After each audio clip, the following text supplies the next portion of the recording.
السلام عليكم، معاكم هالة حجازي من قناة حلو حادق. احنا النهاردة هنعرف ازاي نعمل السلق، هنعمله كده مع بعض. ده السلق بتاع القلقاس. طبعا هو بيستخدم في حاجات تانية غير القلقاس، في ناس تانية بتحطه كمان في اللوبيا.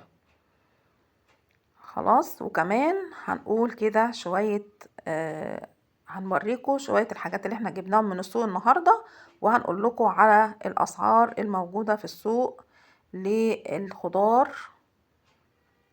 الخضار والبطاطس والبصل والحاجات اللي زي كده.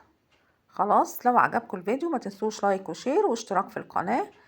دلوقتي احنا زي ما انتم شايفين كده احنا غسلنا طبعا السلق كويس جدا، ودلوقتي بنخرجه، بنقطفه كده،